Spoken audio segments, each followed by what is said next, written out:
So yeah,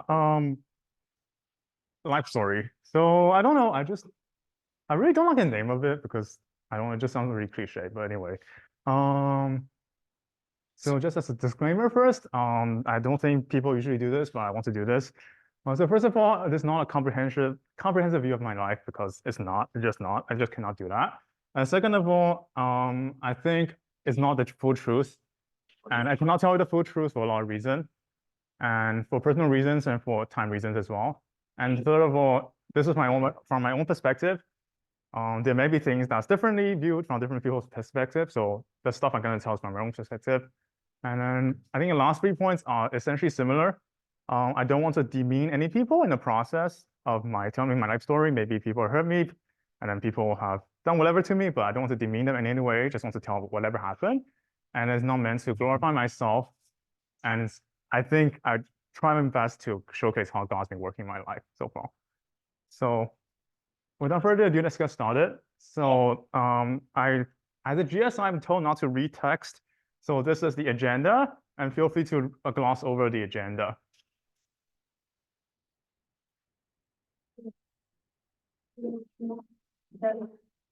Oh,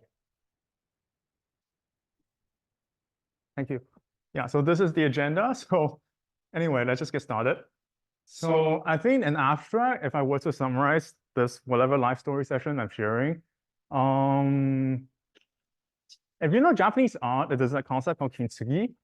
I think it's pretty cliche. I think there's actually a book on it, but I want to kind of say this is how God's been working in my life. So the idea of kintsugi is that you have a broken piece of pottery, a broken piece of bowl, for example, and the Japanese artisans would basically use gold to mend those broken pieces together as an entire art piece form of itself. So essentially, the idea is to treat breakage and repair as part of a history of an object rather than something that is disguised or something that you need to shy away from. So I think a verse related to that that really spoke to me. Sometimes I'm too hard-hardened to accept it for myself. Is that quote unquote, my grace is sufficient for you, my power is made perfect in your weakness. So therefore, I will boast all the more gladly about my weakness so that Christ's power may rest on me. So yeah, I think it's kind of connected to this idea of, well, even though I'm a broken person, God has, to some extent, to a lot of extent, made me mended as a whole, that I can glorify God and make into a beautiful piece of, I guess, whatever artwork, whatever you think of. So that's the abstract. So let's go to chapter one, which is basically the city. I was born in Shanghai, China. So yeah, so these are some pictures I took when I went back home of my baby stage. I honestly don't remember that much, but I think the most important stuff I remember is that when I was a kid-ish, my before 7 or so, my parents were very busy. For background, they're all in investment banking to different degrees. My mom was working in Deutsche, and my dad was working in some French investment bank, essentially. So they were really busy on business trips all the time. And what I can recall is that even, I think for a month of my primary school, first grade, I was taken to Paris because my dad just had some business meeting there. So I just somehow missed a month of school. So just as how busy they were back then. And basically, I was taking care of my relatives. I can't translate the term very well because I'm not good at translating. Essentially, it's my maternal grandfather's uncle, like cousin, basically. So I'm taking care of either a couple of them. So I was not very disciplined as a child. So I was basically getting into a lot of fights in kindergarten because I think for a lot of reasons, I think don't want to cast shadow on people because neglect, I guess, for just people not talking to me, I suppose, as well. And yeah, so this is a view of my compound or apartment complex.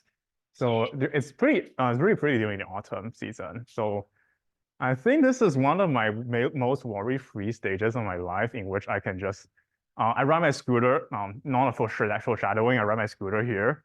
I can just, I can just freely roam around and there's some kids I can compete with. And then that was life, which is fine, which is pretty good back then, honestly. But yeah, it was pretty worry-free.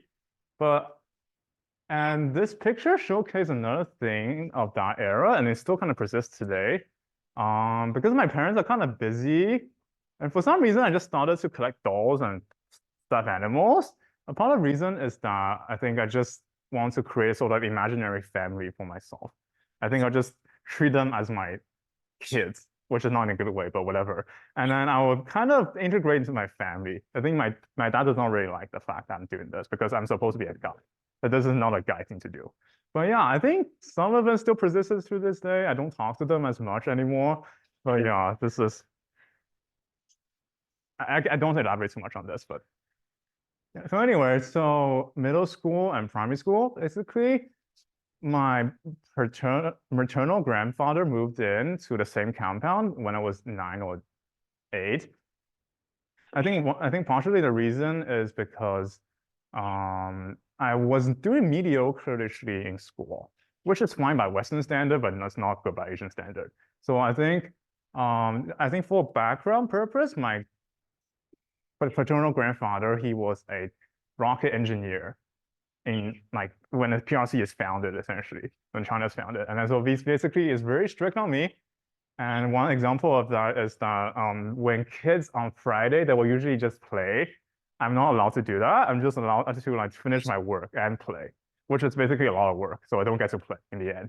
And yeah, so there's a lot of strictness and expectations. I think one of those key memories I remember is that he will basically, whenever the grades come out, he will just check it.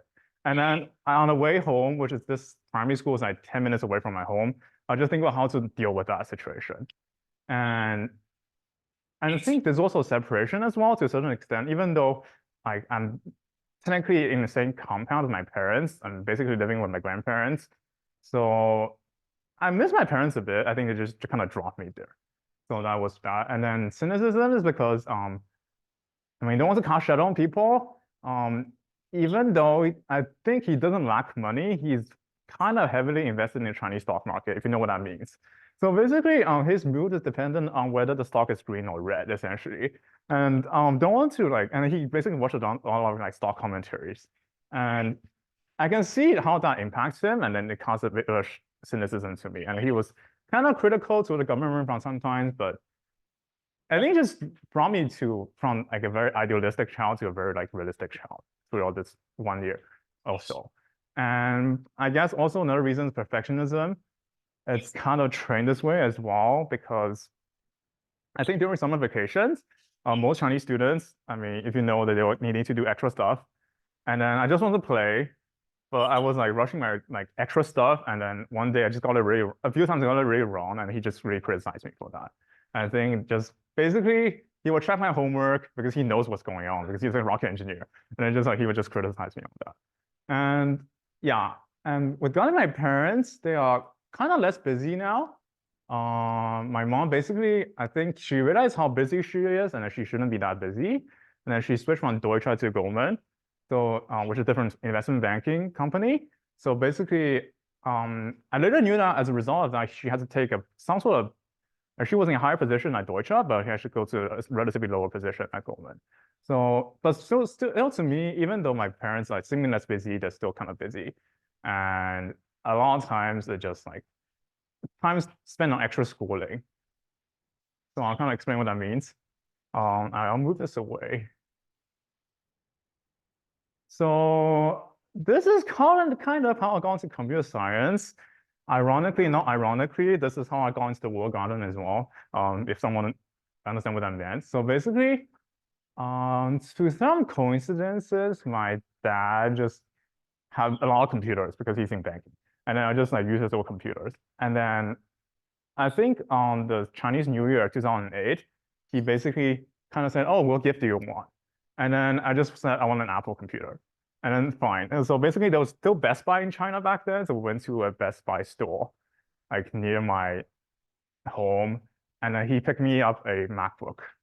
And then that's all it got started from there. So I think I'm really grateful for this opportunity that he's able to like provide a window to the internet to me. Back then, Chinese internet was not that closed off. There was Google, there was YouTube, there was Wikipedia. So I just learned a lot of things. And I think that also brought to other things as well. I was really shocked when I found this, honestly. So I can technically claim that I have 10 years experience in coding for some reason. Okay, I moved away the subtitles. So basically, this is Dijkstra. And I think because basically Chinese students, they need to go to extra school. My mom thinks I would like computers, so she thinks I would like coding because I do like kind of developing products. So I started watching Apple's WWDC since I was like 9 or 10 or something. So to become a developer is like one of my dreams, essentially. So, but she took it to another level. Basically, she took me to classes that trains you for informatics Olympiad. So basically, as a 13-year-old, I learned Dijkstra. Didn't really understood it back then. So it's a joke that in 586, I learned the same thing again, but I learned it at 13 years old, kind of learned it. I don't really understand what it's doing. And these are just other algorithms I somehow implemented. And then this is like some dynamic programming algorithm. And this is also some dynamic programming algorithm. Yeah, so I don't have much pictures back then, honestly. So yeah, I still took pictures of the code and I was taking that as well, basically, I guess. Let me. And this is all extra schooling stuff. And then I would remember, other than programming, I was basically talking to math schools as well to like learn about some random maths knowledge that you're supposed to learn 1 year at a time, essentially. So that was that. And I was kind of involved in school as well. I became like some sort of having a position in the computer science club and just like started to code Visual Basic. I didn't know how I did that. Just like, this is Visual Basic. I cannot even read this right now, but whatever. Yeah, so there's a lot of academic pressure on me, especially going to middle school. I think in my middle school system, similar to what David shared if you were there, essentially, my middle school was very competitive. There was like, technically I didn't go to the top middle school. I went to like the one that is like a foreign language school in which there's 250 quota, and then for each class, but the top 125 go to like a public system, and then the 125 to 250 go to the other system, in which basically you have to pay more. And the resources are similar, but essentially just like not like at the top quartile, just like I'm not the top 10%, I'm just top quartile. And then yeah, there's a lot of academic pressure. They will kind of publish your ranking every midterm or so. And yeah, so that was a lot of stress already building on me. And so this is one of my core memories. So this is not actual pictures by DALL-E ChatGPT. Basically, I was taken to these extra curriculums and cram schools. I think my parents did show their love to me. I think my mom, one of those things that she did is basically say, oh, she would take me to McDonald's and we just do homework there. She look at her phone. And kind of sad and sweet at the same time that this is one of the things I remember back then. Anyway, and we did travel around. I think traveling is one of the opportunities that the family gets to connect with each other. Other than just because my weekends are occupied, they're busy during the weekday. And that is, I don't know why I even picked this picture, but this is like Cambodia, that's Copenhagen, and this is somewhere in China, basically. So we did get to travel around, that's nice, but I think as I get more busy in middle school, so my teacher criticized me for taking a week off for traveling around, so even that part's getting fuzzy. Anyway, so here is one of the major incidents that happened.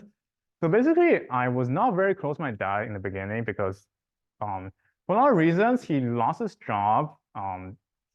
Here, I guess that's also kind of why he's less busy in that sense. He was trying to oversee like a merger between a French bank and a China state-owned bank, and then that failed. And politics reasons, he got kicked out, and there was a lot of lawsuits going on in that family, how to deal with that situation. So he was very stressed. And even though still we are fortunate enough to have enough like savings to keep our family going. And yeah, so this is one incident. This was the phone I'm using back then. I think it's in 2014.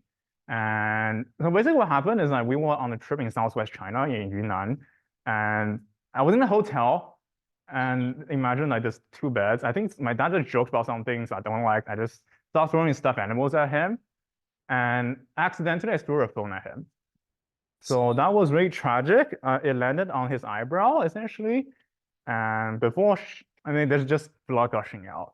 And before she was rushed into my mom just rushed into him to a clinic basically. And before he left, he just said like the word bastard to me. And then I think it took a lot of reconciliation. I think we only foreshadowing.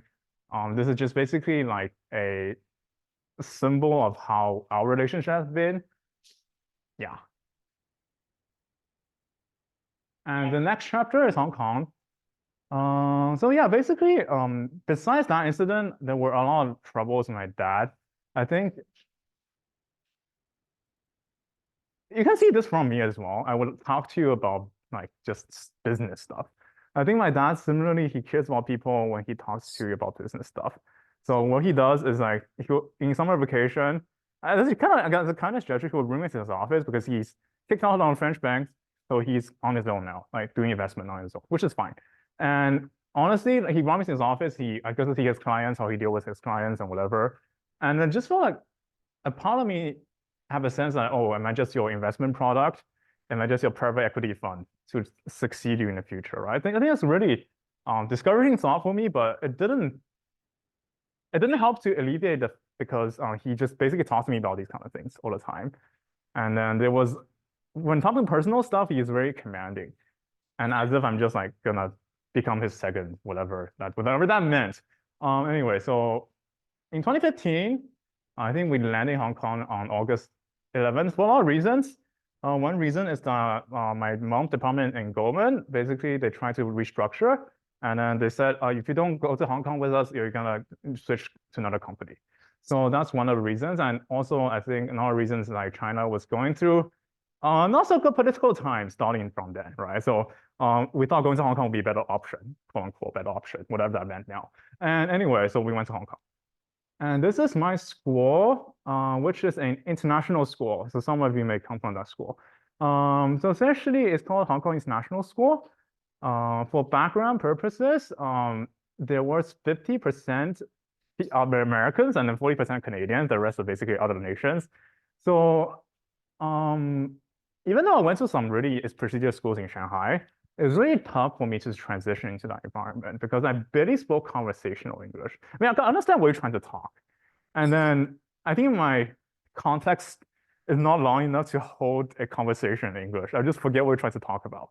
And then super stressful. Also, I was basically separated from the rest of my family because my extended family did not move to Hong Kong. Only my mom kind of did. And my dad was still like run his business in Shanghai. So to this day, I think to a certain extent, because I think from hindsight, he needs to take care of my grandparents and stuff like that. And because he's basically one of the pillars in my paternal family. So that was, but from my perspective, we had a huge argument. We had a bunch of huge arguments, basically, that made me feel like I'm an investment product. He just separated from me, not on my own, kind of. And yeah, so if you didn't notice before, my accent is weird because I kind of learned English from YouTube a bit. Not to say that's a bad thing or good thing, just a fact. And I did not really make friends in high school until sophomore, junior year because I spent the first year kind of alone. And sometimes I was bullied a bit, like discriminated a bit, which is fine. I think this is still something I do this, like to some extent, I still stay in the library all the time. But back then it was even more of a thing. So I did not really have friends. I just tried to study because I kind of was struggling to study as well because I did not really understand English. And I was asked to read the Great Gatsby in English. I was like, what's going on in this thing, whatever. Anyway, this is one of my reflections or like symbolisms of, okay, this is not us because this is our cafeteria in high school. So in the first year, I was literally just sitting here. So in the corner, just alone. I think in hindsight, I think God just used really strange people to find me. And this is one of the incidents in which basically on one day, there was a person named Katie. So basically one day she just came up to me and just said, oh, do you want to have lunch with us? And then basically that's how I plug into it. Some sort of a friend group, mostly of females, ironically. And I think because one of the reasons is that the males in my school is very competitive because it's like a K-12 system and most people just knew each other. And then they already knew each other and they're very competitive. I just feel like I feel safer around like, I guess the other gender who are less competitive than male, essentially. So anyway, I was plugged into her friend group. And these are some stuff I did in high school. These are robotics. So basically, I was trying out a different bunch of clubs. And the only thing I settled down is robotics It's kind of related to programming, but I'm trying to, if you remember, I did like some sort of Olympiad, or something like, kind of got lost in the middle, to be honest, but that's how I resumed it. And these are my friends in high school, basically, and then I got to know a decent amount of people. And yeah, this is how we end up. And this picture is basically kind of a foreshadow, not really a foreshadow, it just became from here. Essentially, in Hong Kong, it's really easy to buy coffee, ironically. So I started drinking coffee as a coping mechanism, whatever you call that, since like high school. And they were usually selling a liter like bottle of coffee. So a liter is like half a gallon-ish for American audience. So basically, like it's a huge bottle of coffee I just bring to school every day. Sometimes it takes me 1 day or 2 days to drink this. So it's not very healthy from certain people's perspective. So my friends just hijack my phone to just make fun of me. And this is Miss Chi, and she's my basically my high school counselor. I think one of the reasons that she's involved in a story basically is because since my dad is away and my mom is only with me, and I think there's a lot of conflicts in the family. Especially I was going through a very rough time, and then I don't know why you just brought me to here. And it's in a really foreign environment. And then I think I may have blamed my mom a lot of things. And it's not really safe to talk to my mom sometimes as well. It's really feel isolated. So I think eventually, starting from junior year, sophomore year, just talking to Miss Chi. So she'll play an important part later, I think. And this is just me being emo on the Nepal trip. I think I was really emo back then. Okay, so this is one of, okay, I need some explanation. So basically in Hong Kong, I think cooking at home is not the norm. Eating out is the norm. So basically what people do is to eat out, but why do I talk about the story? Because in as many of series of conflicts with my mom, I think I developed a habit of mini rebellions, essentially. I would just run away for like maybe 5 hours max to just eat at a restaurant to calm down. So I think I took this picture when I was self-studying BC calculus in my junior year because my mom just wanted me to do it. And I'm fine with it, but and then it became really stressful to deal with other things that's going on in my life. So somehow we just have conflict. And I think it's approaching May, the AP exam. So we're just like, okay, fine. I feel really stressed. And then we had an argument. Let me just run away and order myself a cup of coffee and then some Japanese food as my comfort food, essentially. And then I'll just do my homework in Muji. Yeah. And Muji has food in Hong Kong for some reason. Yeah, so eventually the most stressful thing is admission season. To be fair, I did not really care about it because I was like, I think I watched off, it's like an analogy from House of Cards, or maybe I'm trying to run my quote unquote country, whatever that means. I don't also care about this extra stuff because I just want to do my current stuff well. I think that's one of my main thing still today is I want to care about what's currently right now. I care less about what's in the future, which is kind of scary. But so I kind of procrastinate along that. So as a result of which I did not really get into that many good schools essentially. And you can see that Michigan was not really a first thought because I called Michigan University for some reason. And yeah, and hence I got to Michigan in the end. I think this is also kind of built on my bitterness coming to Michigan. It's like I had this is me, and I flew to the UK for Oxford interview essentially. So somehow I got it, the interview. I guess I did well on the exam. So there's a preliminary exam that you do in Hong Kong, basically, to get selected to be able to talk to the person. And then I thought I did okay, I did well. And I got really stressed, and then I was like working on my own project. I thought that's more important, which is kind of false, but whatever. And yeah, I'm a huge procrastinator if you don't know me. And then it didn't really end up that well, but I thought I did well in one interview. And that college is called Christ Church, and Christ Church rejected me. It's okay. Christ didn't reject me, but Christ Church rejected me. Yeah, so I think many of you know this side of me. It really starts to unwind at this stage because I did not feel like I'm that supported, even though I was. And as partially like a coping mechanism, I just start to talk bad of myself.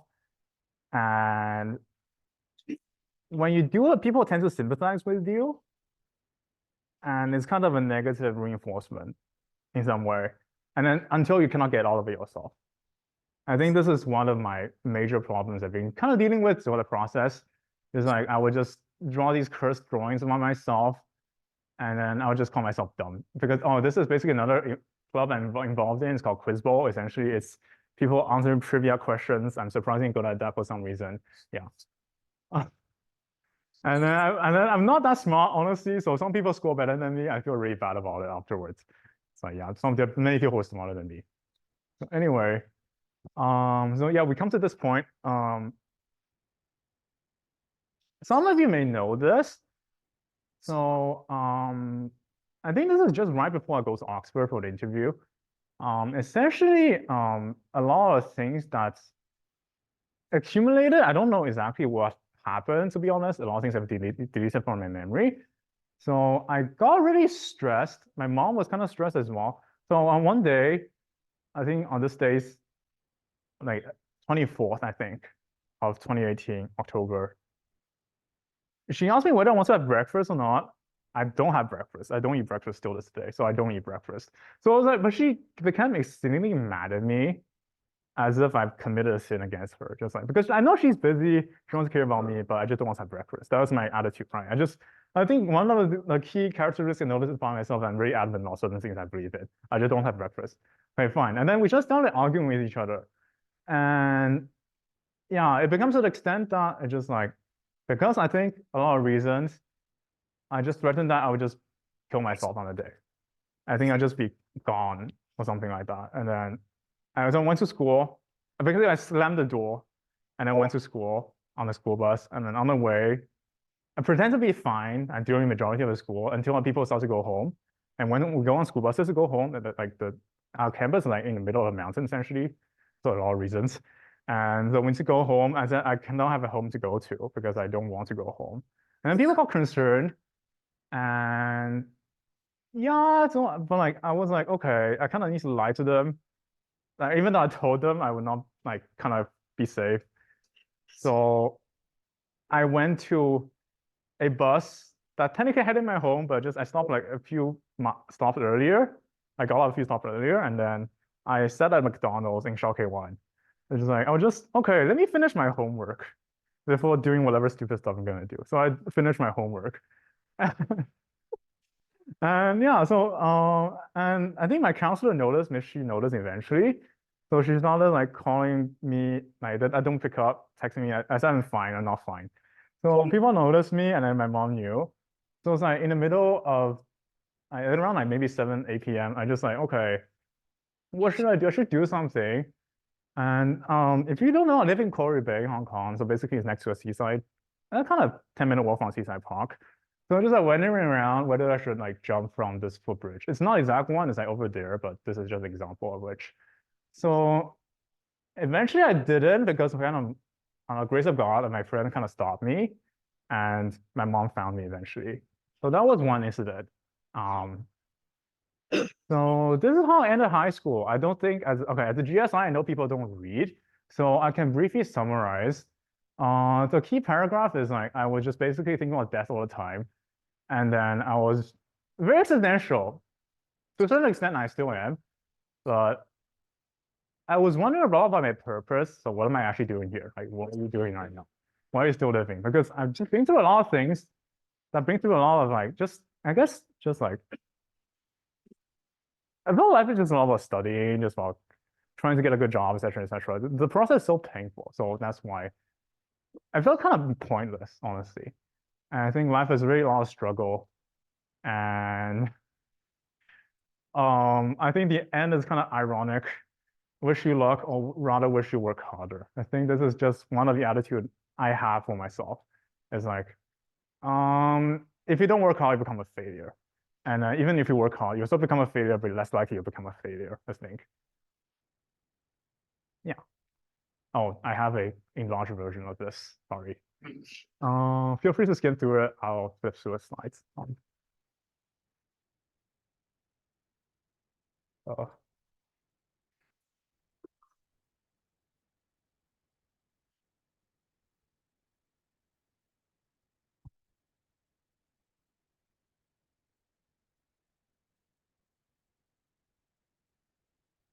yeah. So I will not read this, but essentially this is where I was at. And yeah, I think I don't have much hope. So that's how I went into college. And a lot of things happened in Hong Kong back then as a context. I think this actually deeply impacted me for a lot of good reasons. I think as I moved there, I would feel really alienated. And this is one part of which I feel really connected as well, because it's like a huge movement about like an extradition treaty between China and Hong Kong, mainland China and Hong Kong, essentially. And it become really painful that like eventually a lot of people kill themselves. Like here, this is in 2021, July, like a guy just stabbed a policeman, and after he did that, he just killed himself because he's so like antagonized against the government, and he just wants to kill himself. And I think this is earlier in 2019. So a guy like he wants to tell the government like what to do. I kind of okay, tell the government you're doing something wrong, but by doing that, he basically he jumped from this platform and he killed himself right here. So there's a lot of things that happened. I think it resonated a lot with that because I was facing all existential thoughts, and I feel deeply about the place I kind of grew up in as well. So if I think putting into like a biblical context, I was like basically wondering if there is God, why are these things happening, right? Like why are people killing themselves? Because they're not fighting necessarily bad things, but they're just killing themselves. And then people's lives are lost and our freedoms being removed. And it's kind of, yeah. So college, yeah, so this is where I lived freshman year, right here in this room. Living Bates, I don't have comments on Bates. I don't mind it. People mind it. I don't mind it. It's perfect for me. I just go home to sleep. Yeah, so I think as a follow-up, my counselor, so basically that letter was like my counselor's as a school thing, which they will send you back a letter of yourself. I kind of hate that thing, honestly. But anyway, so as requested, I will send the letter back to you. How are you doing? My counselor is asking me. How's being transitioned to Michigan, blah, blah, blah. And then if you come back, visit me. Okay, so this is how I was doing. Okay, sorry if it's not clear enough. So I think somehow I try to double down my strategy of studying.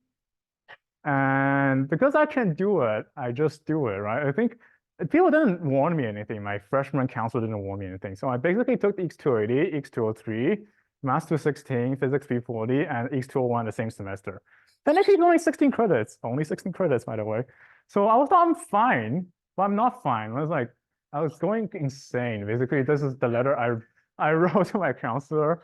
I'm not gonna read it because per GSI rule, never read text.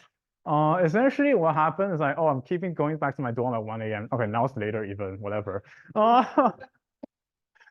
it's just like, I had to wake up at 8 a.m. back then. So it's really rough for me. I feel like this is screwing up all the time. Yeah, it's really a de-stress and like critical moment, just like, eventually I got OAs, but I feel like even though I accomplished so much, I feel so stressed out, I think, in the end. Yeah. I'll wait for 1 second to finish reading. Yeah, so also as a characteristic of myself, I just blame everything on myself. It's probably my fault, which is kind of true and kind of false at the same time, I guess. Yeah. So this is how I was doing. So basically, if you can read that, I don't think you can read that. So this says 10 hours, 22 minutes in Notability. So this is my final season in freshman year. So I can study for 11 hours straight if I want to. Not a good thing, but whatever. And basically, I think I really doubled down on a strategy trying to study because I don't find anything else meaningful back then. This is me locking myself in a classroom with USB, trying to solve my 203 or 216 questions. This is also 216 questions. I don't recommend taking Math 216, in fact. It's kind of useless as a software engineer, but whatever. Anyway, and this is Michigan's winter. I was like, okay, fine, I have to deal with this. And this is, every day I see this, I would just get stuck in North Campus all the time. And hence I don't live in North Campus anymore. And this is one interesting thing. So basically, I went to New York City with my Thanksgiving, for my Thanksgiving events with my high school classmates. And somehow, because I was buying coffee, Delta kind of gave my tickets away to another person, such I don't have a ticket out anymore for some reason. And then I kind of ironically have this playing for myself just to get back to Michigan because they haven't had this play. Anyway, it's kind of unrelated, but just like I was kind of addicted to coffee, drinking coffee at 7 p.m. or something. Like also why. Yeah, so how does it tie into the story? I was wondering. Um, yeah, I think I was living in Bates. If you know Bates, I was living in one of those rooms in which I have suite mates, not roommates. So I have two suite mates. One of them is illegally drinking alcohol. So I was really concerned because I try to be law abiding in my own opinion as much as possible, whatever that means. So I don't think this is safe for me to be associated with these people. So I think one of the people I reached out to is Tiffany Lowe. So Tiff Lowe, she was one of the leaders in Global Access, which is this ministry for international students. And she seems a really nice person. There's a lot of interactions between me and her because I did a bunch of stupid things, such as like buying a second-hand bike from Amazon that came like destroyed for half of the reason. I had to return it, so I had to coordinate with the RAs. So I got to know Tiff quite well. And I have to talk to Tiff for this reason as well. Just like they're drinking all the time. I'm coming back in my dorm at 2 a.m. and they're drinking. And then they're partying until 4 a.m. Yeah. And then I was partying the dude until 3 a.m. Anyway, so I did not really make many friends back then. So this is how I got to know Tiffany. And the other friends I made in freshman year, this is Thomas. I think he was in my 280 lab. And then I was in the legendary 280 lab with Daniel Liu, the legendary kid who went to high school, who went to college when he was like 16 years old or something. And this is Anna. So how we met is, yeah, so basically it's like the story in high school. I just accidentally people find me instead of me finding people. So how it happened is like Tiff was like saying, oh, you guys should go to this event. I hate events. So I went anyway. So afterwards,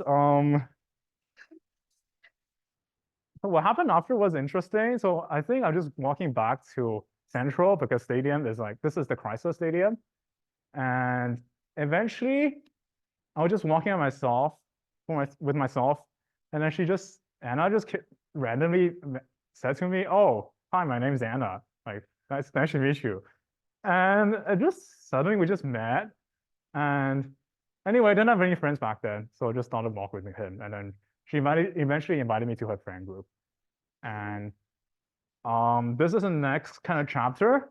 So essentially, as I was interacting with Tiff more, I think because Tiff wants to reach out to international students to join GA, and then she basically said one day, oh, we have a group of international students who are Christians. Are you interested in checking us out? I think that this is my response. I'm like not interested. I think I have a reason for this. I didn't tell you guys until now. I did have a class in religion in high school. And it was not great, I would say, because I was procrastinating all the time. So basically the teacher is during summer, basically because he wants to get rid of this class, essentially. Kind of for the background purpose, my high school was kind of Christian-ish. So they have some sort of biblical education on you. I mean, people had to take a biblical class, essentially. And I took this class when I was in somewhere between 9th grade and 10th grade. My English was not that good back then, so I was kind of struggling. And I was back home in Shanghai, actually. So the internet was not that great. And I was not interested in reading all of these stuff. And the teacher was like, oh, your son is not doing well. Should I check on him? And then, yeah, this is essentially what I think Christians do. Somehow, just like they're trying to force their ideas on you. And that became really the reason why I'm not interested. Yeah. I got a B in what is the Bible? Anyway, so yeah, so if you knew what happened in 2020, cough cough, so this happened, and this happened. So basically, school got canceled March 2020, and eventually we moved online. So they're trying to drive all the people out of the dorms. And my mom was like, "Oh, you're not safe in the States." Okay, they only had 336 cases back then, but she said you're not safe in the States. Even though I think like balancing out China was not safe back then, Hong Kong was not that safe back then, but my mom still wanted me to go home.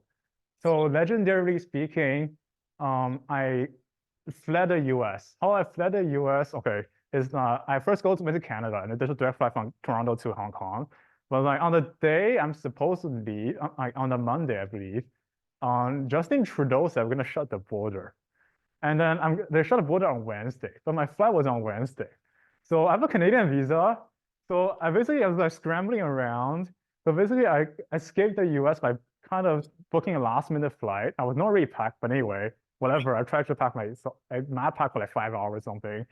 And then I just put myself in Toronto before the deadline has passed. Essentially, at the border office, there's a bunch of foreigners. Like, it's really strange. I don't complain too much about it. They don't ban the American people, they ban non-Americans, as if non-Americans carry more virus than American people. Anyway, yeah. So I went to Canada, I went home. So yeah, I was home again. Oh, so there's something really interesting. So if you notice this is like at dawn. So I watched Bloomberg a lot at dawn for a reason, because I was doing EST time. So eventually, I think a lot of things happened when I went home, such that I was not as motivated at home because all the stuff I was doing here, right? Like all the stuff I'm doing here, I'm just tired. And it's COVID. I have nobody with me. I have no libraries. My Starbucks was closed, I think, next to my home. And so I have no place to study, so I kind of just procrastinated a bunch. And I decided to adopt the EST lifestyle, which is basically to live in the EST time. So that created a bunch of problems, which we'll talk about later. And this is our home setup. So eventually my mom joked that we became colleagues. So this is our living room. My mom was like, this is where I sit. I think that was the kitchen. And then opposite of that is my mom's like desk, where she's working from home as well. So this is her like showing off she can use both devices at both times, essentially. Anyway, so eventually I think I got to spend a lot of time with my mom. And then what happens is I will do EST time. I will wake up at 8 or 9 p.m. local time, basically 8 or 9 p.m. EST, and then work all the way until 6 or 7, or maybe 9-ish. And then my mom will go to work. So there's always someone in the living room working. So my mom said, this is a very efficient use of space. And then it becomes even like, I think it becomes kind of unmanageable, I think. I'm not ashamed to show my grades. So this is one of my worst grades I got in college. Your midterm grade is 32 out of 100, and the average is 62, and the standard deviation is 20. So this is 42. Yeah, so sometimes it went well, sometimes it did not go well. I think this reverse circadian rhythm really put a lot of toll on me, because I can't really connect with anyone. Like people in the States, they're just my workmates, mostly my workmates. And people at home, they don't hang out with me because I'm living EST. And I'm just basically doing homework all the time. And somehow attending office hours. This is 390, by the way. This is the earliest 390. Yeah, so basically that was my life. And I think there was a lot of conflicts between me and my old friends, because my mental health is not great as well because of this. I think a lot of my old friends, especially when I brought up I got a 32 on my exam, they're just like, oh, you're joking. They can't believe I got a 32 on my exam. And just like, because they become really dispassionate with me, they stop talking to me. And really have no one to talk to except people in the States, like Anna, like Thomas, like some people. Another person who was like doing nuclear engineering. So yeah, so things were not working great. And then I think because of 42, I think back then I was really rooted in my identity, in my ability to code, essentially. Because of 42, I think if you have done 42, you'll know that every line of code that you can code is wrong in the first time. That was my feeling. And so I've become really stressed. So that's why I went back to therapy. So why is this related to therapy? Essentially, it was one day I was working in a cafe. I think the COVID restriction was being relaxed, so working in a cafe. And I was like, oh, really, I was kind of late, so I took a taxi. So it was kind of raining as well. So I took the taxi because I put my laptop in a tote bag for a lot of reasons. No time for now. So I just left the tote bag in the taxi. And then the taxi just drove away. I didn't realize it until I made way to therapy. Oh no, I left my laptop in the taxi. I said, okay, fine. So I tried to find it, I couldn't find it. And I tried so hard. I have the AirTags in my laptop bag. And this is where it ended up as like a garbage collection field in like Hong Kong, essentially. So, and then the laptop itself went to Sunday Post, essentially. So this is just basically showcasing like I was not doing that well therapy. And this picture, it's I think I was doing 370, but I don't think it's because of 370. It's just because of my family stuff. And during COVID, I basically, because me moving to Hong Kong, my dad couldn't come to me as well because there's a quarantine between mainland and Hong Kong as well. So if you know me, I'm really like the person who's out of mind, out of mind person. And then because of my conflict with him, I didn't really talk to him. So we didn't really talk for 1.5 years, basically. And yeah, just me not doing well. I think somehow I took a picture of having a knife next to me. Yeah, so this accumulated to one really stressful event as well. Some of you may know this. So basically, I think I was basically done with my 42, my first quote unquote sophomore junior year. My mom kind of being like the very helicopter parent-ish sometimes, she would sign up classes for me. Sorry, I don't want to point people. Without me realizing it. And then one day she just said, oh, I'll sign up this class for you. That's like practicing essentially code questions in Java, the best language in the world. Anyway, I would sign up to it, and then I don't think I have a choice to reject it. So this is why I'm basically sometimes really hate that I don't have a choice in something, because I don't have a choice in a lot of things I do. So I don't have a choice to reject it, but she said, oh, you can't not take the class. If you don't find a job, it's your fault. That's basically what she's trying to mean. Maybe she didn't say it like that, but that's what I felt. So I was really stressed out. I think we had a huge fight about this. I was like smashing my keyboard into my face such that I would nosebleed to cause a scene because I don't want to do this anymore. Because I was like taking all those classes nonstop from freshman year in 2019 to across spring, summer semester until summer of 2021. So basically it took like 8 semesters of nonstop classes. So I want to take a break before coming back to the States. So, but she doesn't understand that. I was doing research as well. Technically, my break was research, by the way. So that was my break. She didn't understand that. She basically forced me to be in this class. I was like, okay. So, yeah, so we had a huge argument. I think this picture is kind of misleading. So on the day it was kind of after typhoon. It was still raining a bit, but typhoon signal was off. So we could go out. And I still feel so disappointed so incompetent because I feel emasculated because my mom is still signing up me classes at this rate. Now, what am I doing in my life, right? So I went to the seaside. I think I just might as well just jump into this thing, right? And I think fortunately, even though after a typhoon day, there was someone who was there, like not exactly the same person, but someone who was there just fishing. I think in hindsight, you can say that Jesus is there fishing, but I think we just looked at each other for 15 minutes, and it was really misty and foggy, not that clear like this. So it kind of represents my future. I don't really know where I'm going. And to some extent, I feel like I shouldn't do it because this person is here.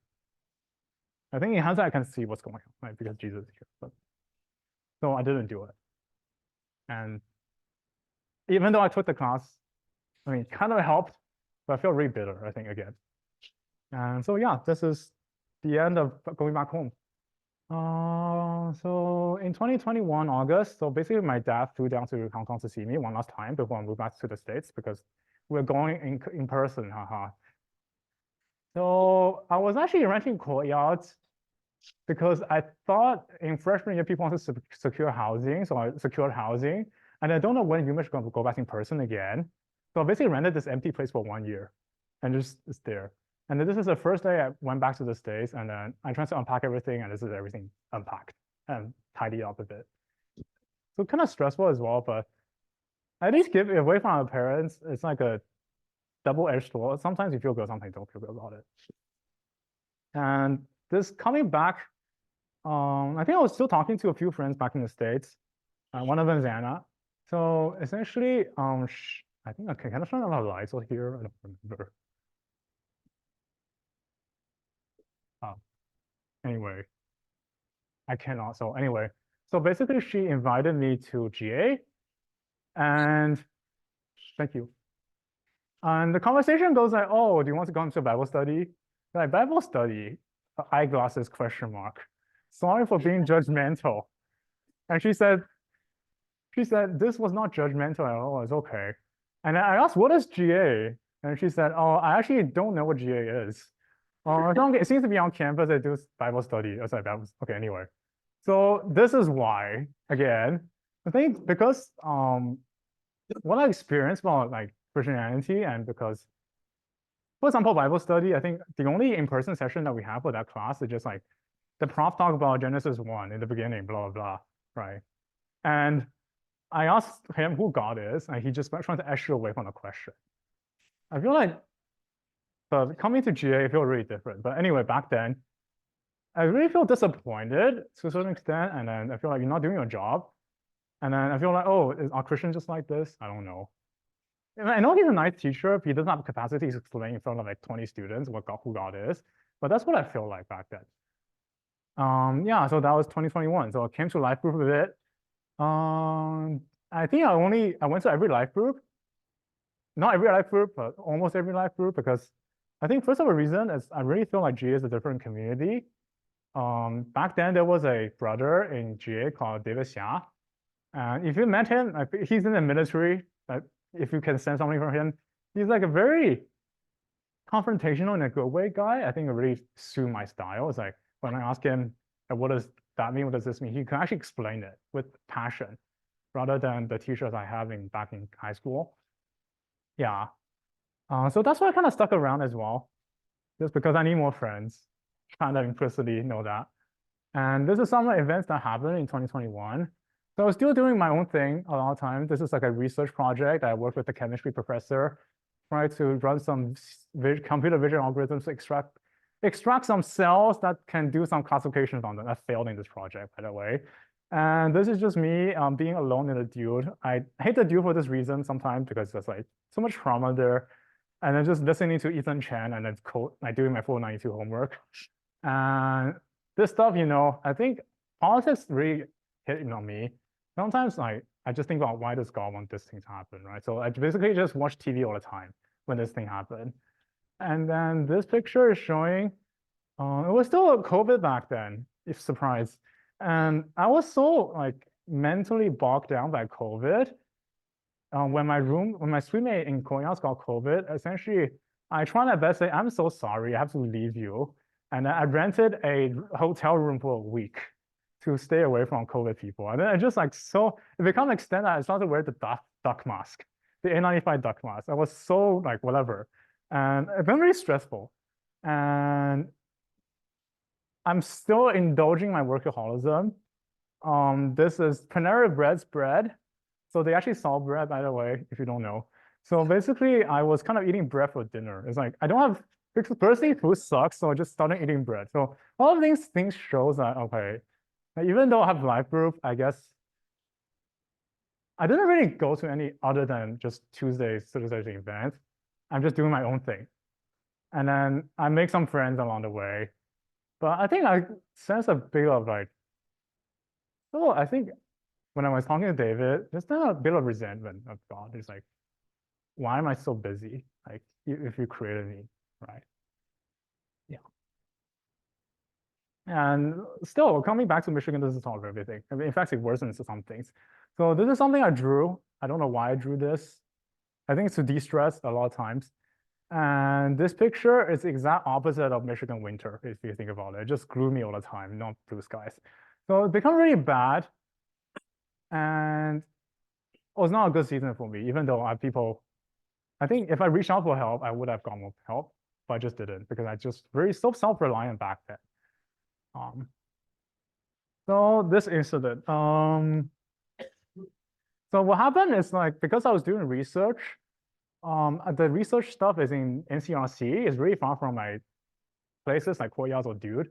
So I try to minimize my travel time. And I do optimization in my life. This is one of the optimization I bought. Segway 9-bar scooter, $549. Anyway, so essentially, what happened on one day is after the last life group event, we closed out the year. I was like, fine, I feel bad, I should study. Then I went to the dude from the Courtyards. So when going downhill, there's like a pavement in which there's an entrance or like a ramp. Essentially, instead of, usually I'm really skillful to go through here, but I just hit here instead. So as a result of hitting here, I just flew all the way across and landed on my face. And so basically I basically have no friends who can actually help me, except my life group people. So hence I called Chen Chen back then, who was a life group leader. And he eventually picked me up and sent me to hospital, sent me to like other brothers like David and Daniel to take care of me. Yeah, I think it's by God's grace I still lived. And I still don't have a huge scar. So this is a warning. I actually, because Uncle David asked me how I am, so I actually took a picture of myself a few days later. Yeah, am I surprised? I am pretty surprised. This is also me. Yeah, I think at the moment I didn't realize how God was being graceful to me. Just like, how did I even recover from this? Right? I don't know, but I did. So I had a fever for a few days, and yeah, it was not great. Though I was not doing well. Even after this, even so many people cared for me, like life group people, they voluntarily sent care packages to me, but I'm still like very self-centered, repeating it myself. So while I was like doing LeetCode questions, this is the thing I wrote. If I were to die tomorrow, I would say that my life is tragically mundane. Nothing really matters in the end. And I just somehow left it in the room because it was during summer. I just didn't erase it. And some people went in to the study room in Ugly and said, oh, this is so dark. And then this is how I'm doing, essentially. I think even though I reached out by people, kind of joined life group a bit, I'm still very stuck in my own past a lot of times. Yeah, so fortunately or unfortunately, I did get an internship in New York City. So I think before going to New York City, I think we had summer life groups in which Daniel was leading. And then I think I was really pondering what the future holds for me, right? Because I'm just gonna code forever or like being like this. And I think I really appreciate like Daniel and David before I left to New York, they really prayed for me. And an interesting thing did happen because of, I guess, prayers. Yeah, I was working at Credit Suisse for some reason. We shall see why. So basically, I got an internship at Credit Suisse.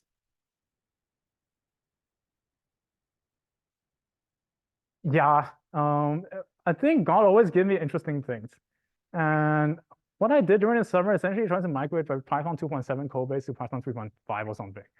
It sounds like a tough job.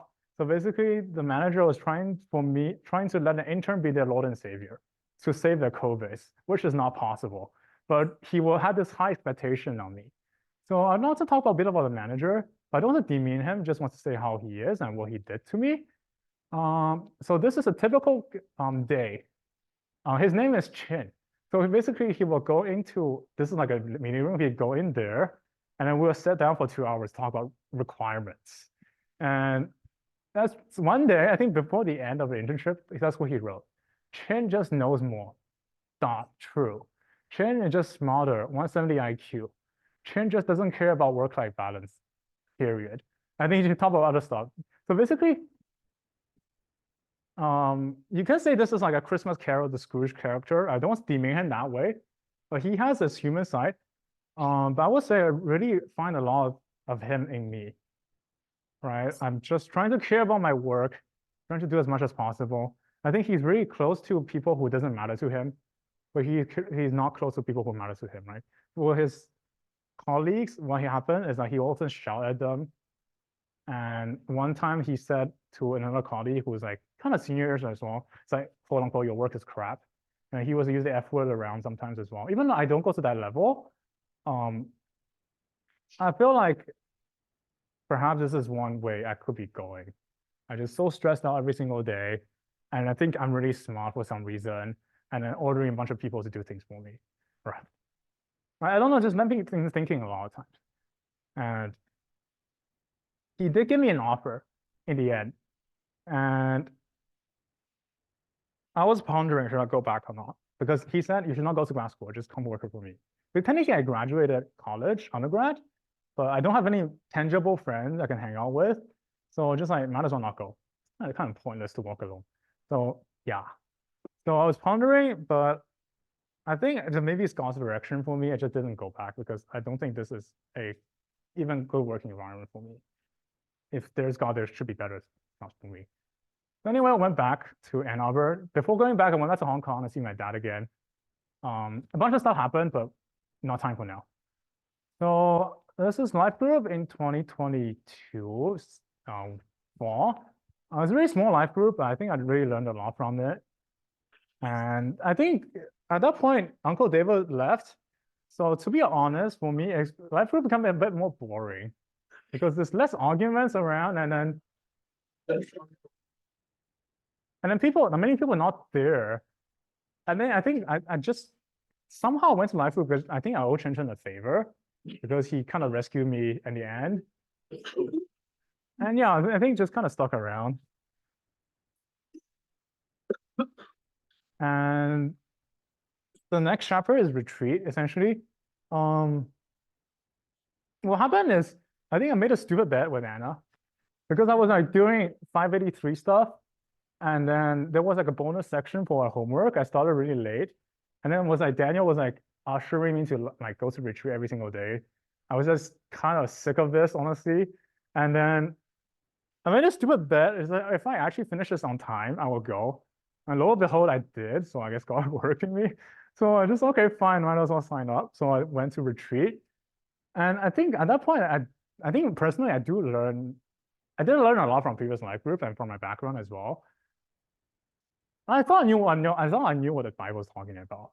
But I think at this retreat, I realized I didn't know, right? I think one of the key things that happened during retreat is when people were worshiping, I hated worship back then. So just like sitting down with my lamp, started reading the Bible instead. Because I just don't understand what these people are doing instead. So I think we were working through the Gospel of Luke and Matthew back then. So I was really interested in who like Jesus actually is. And I just started to read through the gospel. I think a lot of things just spoke to me.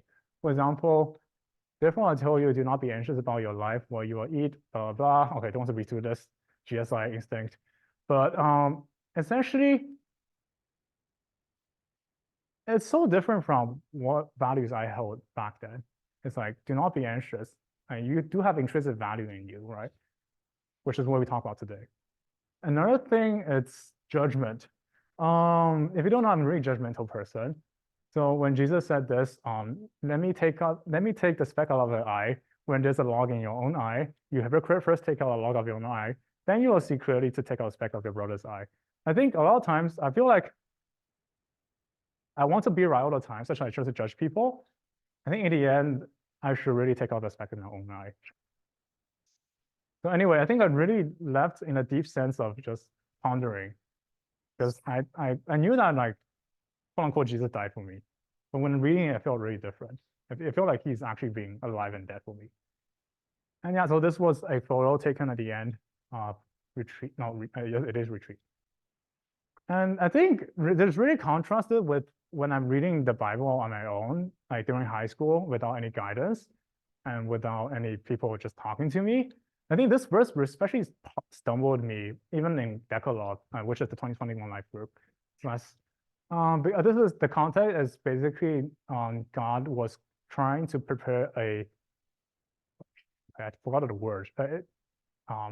For Noah, the God is trying to prepare a flood, and this is what God said. The Lord saw the wickedness of man and was great in earth, and that every intention of thought that he thought was only evil continually. And the Lord regretted that he had made man on earth, and it grieved him to his heart. So said the Lord, I will blot out whom I have created from the face of the land and animals, creeping things, and birds of heavens, for I'm sorry that I've made them. So I think me struggling with suicidal thoughts and existential thoughts is like, oh, you're sorry you made me. Why did you make me in the first place? I was so resentful, I think. And then why did you regret that then? Like, why? I mean, to this day, I still struggle a bit from time to time. But I think like after retreat, as I read more, with some help as well, I think one great contrast is what Jesus did. And not to say that scripture is not continuous, but a lot of times scripture can be taken out of context, especially if you read it with a biased point of view, like me. It says, greater love has no one than this, to lay down one's life for one's friend. You are my friends if you do what I command. I'm no longer your servants. I no longer call you your servants, because a servant does not know what his master's business. Instead, I've called you your friends. For everything that I learned from my Father, I've made known to you. I think throughout my life journey, I really struggle with the relationship with authorities. I think to be able to see that God is my friend and to see that like God laid down his life for me.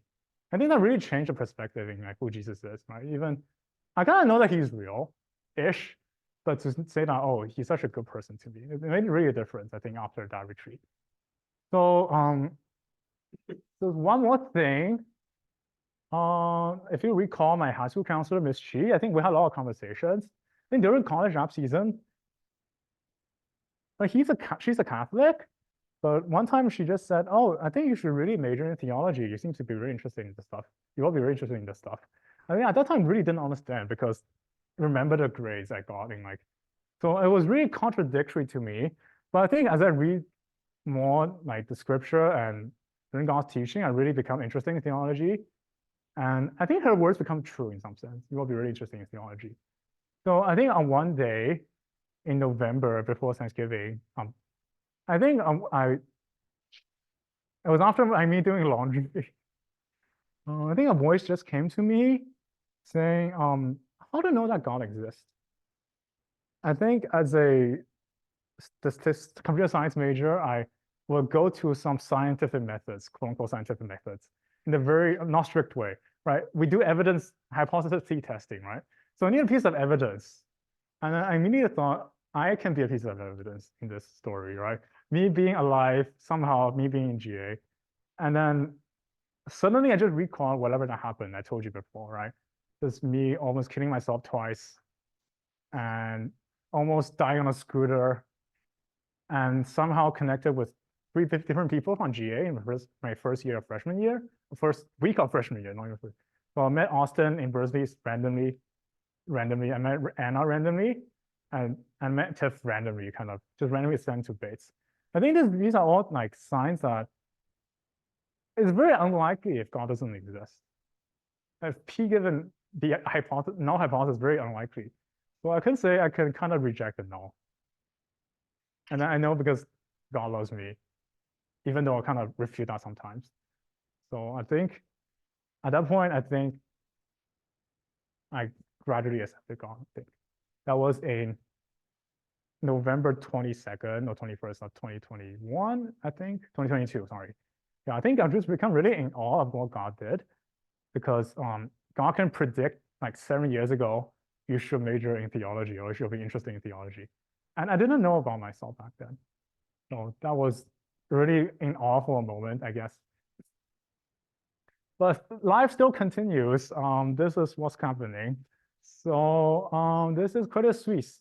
But basically, for context, they are like a Swiss investment bank in which they were going through a lot of troubles. And I think I got the offer around here.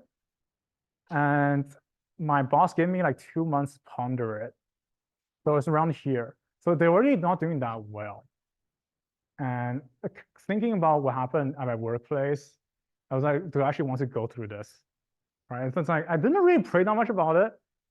And I think in hindsight, maybe just God's guidance, just like if you trust me, you shouldn't take this offer. I don't know, just somehow a combination of things. My boss gave me until December 8th to take the offer. I did it.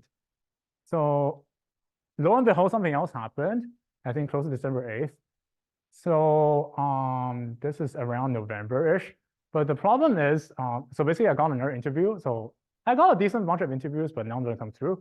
So the last one I got from Goldman Sachs. And it happened, it was scheduled to happen on the 15th. So from 8 to 15, I have 15 days of gap. I was like banking on they don't notice.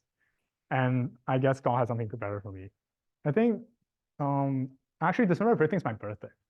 So this is the best birthday I've ever had in my life, I guess, so far. So first of all, I studied in Ugly until 4 a.m. because of my projects. And I woke up at 9 to study for interview. And I studied for 2 hours and I did my interview. And I think I invited a bunch of people in GA to celebrate with me. And lo and behold, they're all here for some reason. They scheme against my back. And just, okay, fine. But anyway, I think God really provided in this case.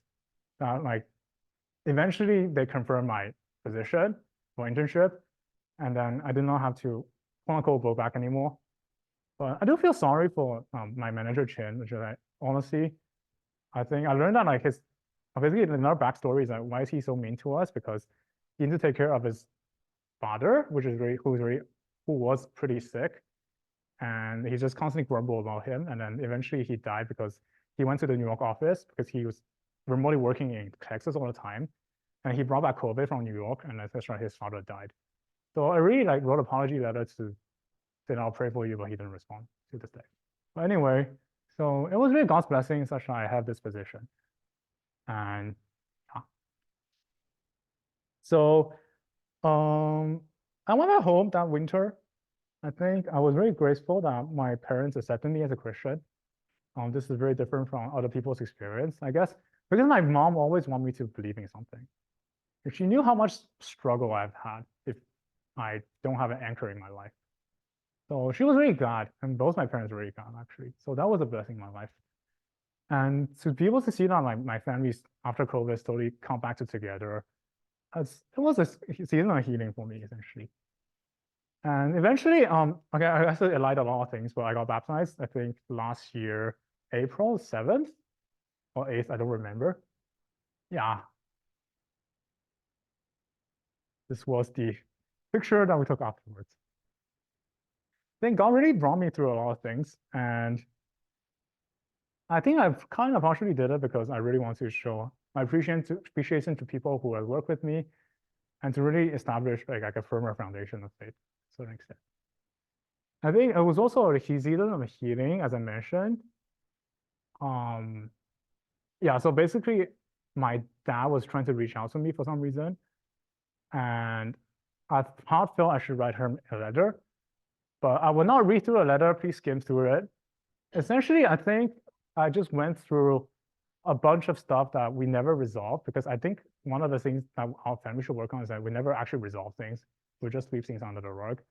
It's like, oh, I really apologize what happened, and you call me a beast, but I think we can try to forgive each other a bit. And then I talk about my experience of moving to Hong Kong initially. I just felt alone. I think I remember just me crying for the first 7 days, felt really unsupported, and etc. etc. And then I really appreciated that he bought me a computer to enable me to do the stuff I'm doing today in certain ways. And he being really a philosophical person, take me to Apple stores and stuff like that. And I just really a lot of apologies. Okay, I'm not gonna read through this. And yeah, I think I'm just gonna play it. So in the end, I think I just want to bless my parents because I don't know how to approach them sometimes. So I think if you know me, this is one of my favorite verses. So in life, I always feel like there's like a gush of wind or current that always push me to move forward. Okay, this is from ChatGPT, sorry. I translated from ChatGPT.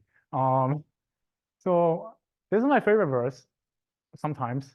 For all our days pass under your wrath, we bring our years to an end like a sigh. The years of our life are 70, or even by reason of strength 80. Yet the span is but toil and trouble. They are soon all gone and we fly away. Who consider the power of your anger and your wrath according to the fear of you? So teach us the number of days so that we may gain a heart of wisdom. So I really felt like talking to my dad about this because there's been a lot in my family. I think we can keep on begrudging with each other. But God wants to teach us the number of days so that we may gain a heart of wisdom. So that's the end of this chapter. I can talk about more about recent stuff. I think I was preparing this passage really spoke to me. So for context, when Jesus resurrected, and before that, he was betrayed by Peter for 3 times. Peter denied him 3 times, but Jesus still found Peter. Jesus said, Simon, son of John, do you love me more than these? And he said to him, yes, Lord, you know that I love you.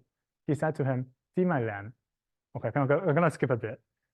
Peter was grieved because he said to him, 3rd time, do you love me? So basically Jesus asked him 3 times whether Peter loves him.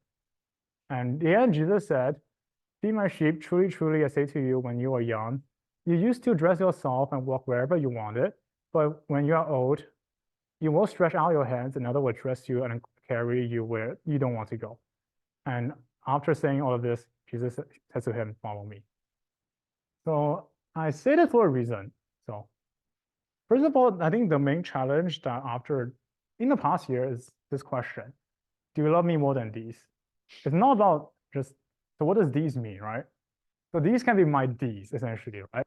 My grades, my portfolio, if I have one, the class I'm teaching, the addictions I'm in, and the countries I belong to. Oh, okay, not countries, I guess, the places I belong to, my family and myself. I go see Yob when I have like some question about like my brokenness, and my friends. All of these can be like these, right? So I think really a challenge recently is like, do you love me more than these? I think it becomes so challenging that I think this is one of the state I was in. I think I'll show you a clip. Hopefully I can open it.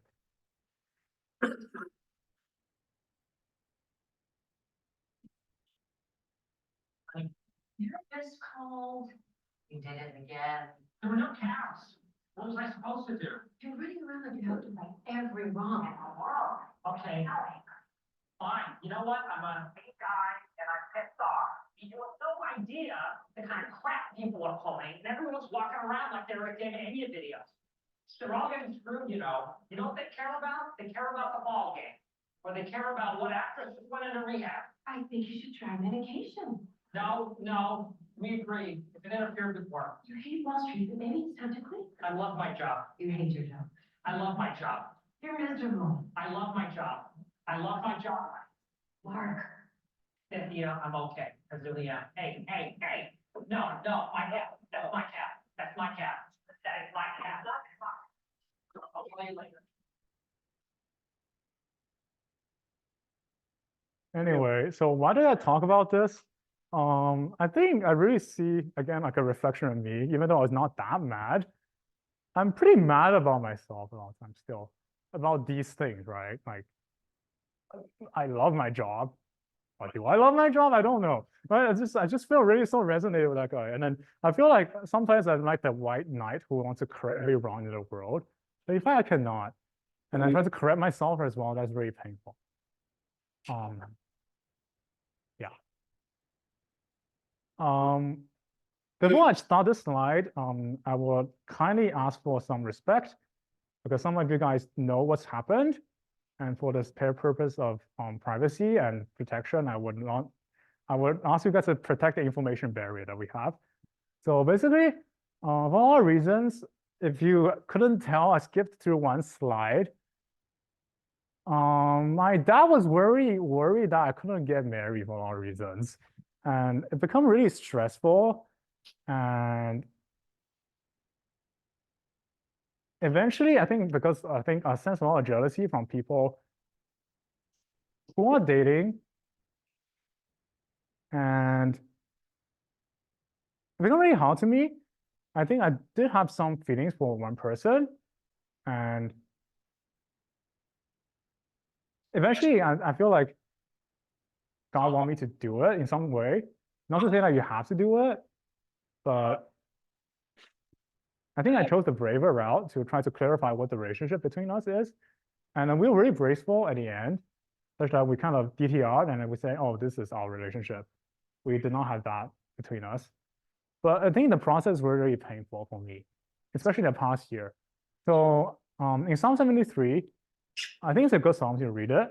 Essentially, the author Asaph is talking about him feeling jealous about people not doing the right thing and they're still striving.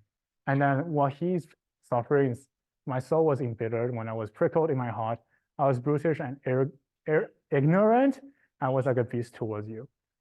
I think sometimes I question God. Why did you make me this way? Such that I'm like not as quote unquote accepted by certain people. I'm still like struggling to find intimacy between people. And I feel like I was a beast towards him. But I think God still asks me the same question. Do you love me more than these? Like, do you love me more than a potential relationship with someone? Like, if I deny you, like, would you still love me more than these, right? I think to a certain extent, I understand what the point of it now is. Perhaps I'm really relying on that person, and God want me to establish more healthy relationship and not to idolize a specific person, but to really try to seek the joy from God, not from some individual per se. So again, I'll ask you not to share about this. Yeah. So it also is not as rough, but it's still kind of descended me into a season of doubt as well. So what value do I have for myself? Because I just got rejected by a person, and what I'm suffering through. So I did try to see again like a psychiatrist, but I didn't see a therapist this time. Back in Hong Kong in 2023 in May, I went home. So yeah, I still don't kind of believe this, even though two people tell me this. I think I'm still wrestling with this, whether I still really suffer from this or not. I can see myself kind of fitting a lot of these characters, but again, I think going back to the abstract, it's not because you're broken, you should hide it, because God can mend a broken thing into a better thing even than that. And the second thing is to tend my sheep. Some of you guys may know I went on missions this year, and beyond that, I tried to do a bunch of stuff, quote unquote. And it was really tough in a lot of ways. I think on one day, I remember just me trying to wake up at 5 a.m., get showered, get ready, start cooking. Oh, basically the mission in Chicago, we're serving a bunch of migrants. So we are trying to cook breakfast at 6, get ready by 7, and serve breakfast by 8 or something. And we will have entire day of manual labor, a different sort of stuff. And then I think on that day, it's a Thursday, we slept at 1 or 2 a.m. And then I don't have enough Celsius, unfortunately, so I only have 1. And I basically died. And people think it's funny, which it is, but I also sense a lot of bitterness in me. So this is when the kids are playing football, like the soccer with each other. And I just said, okay, God, I need to find a space to sleep. And some people noticed me, just like in a corner in the room. So I was kind of bitter, honestly, just like, why, God, are you put me to this position? Even though I wouldn't be signed up for missions, I think, a lot of times. I think another incident that happened is like, not that important. Essentially, I want to have I think I have a house for homeless people here and in New York City, since I noticed them, I try to understand one of them. I think one time I was actually scammed for like $200, $300 because of that. I don't know what I feel about it still today, but I thought I was like tending my sheep, but I ended up with a bottle of bitterness in the end. So that's what happened. And I think another part of the story is another will dress you and carry you where you don't want to go. Yeah, so these are my 2 passports, kind of illegally holding both of them, but whatever. Basically, I have been getting some sort of temporary status, whatever, in Hong Kong or here, for the past 7, 8, 9 years. I think that really took a toll on me, on my mental health. Even though people usually don't care about this stuff, I don't care too much about this stuff. Like one day I can be deported from here, technically speaking, right? So I really try to find my own way through. Yeah, for some of you guys may know, for foreign nationals to stay here and work for long-term, you need a lottery. I didn't get it this time. And sometimes I do feel like God maybe call me back home if he wants to, right? And what will happen is another will dress you and carry you where you don't want to go. And then do I really want to go home? Like to the place in which people kill themselves for political reasons, right? I don't know. Good question. So I think in the end of this semester, or like right before this, I was just asking God, why do you want so much from me? Like, why do you want me to renounce these things, renounce this thing, I renounce this thing, and this thing, and this thing, and this thing, right? Why do you want so much from me? I think as you follow Jesus more, you'll realize how much more you hold on to. But I think the response is simple. He said, follow me. I think it's really hard to interpret that, but a brother reminded me that like, what matters is just to follow me. Like, even though you struggle in these things, I just want your heart to follow me. It's not about how much you do in the end. I think it resonated with this psalm, verse in the psalm. I have set the Lord always before me, because he is at my right hand, I shall not be shaken. a lot of times in situations like rejections, like this rejection, that rejection, this whatever rejection, okay, and then tiredness, I feel I'm shaken. But what I should remind myself is I should always set a rule before me, such that I'll never be shaken. And I think this is a conclusion for this section. It's easy to say it, but how to do it.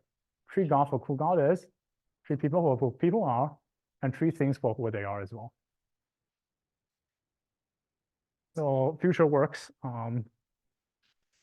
yeah. So I'll be working here in this building. The Goldman building.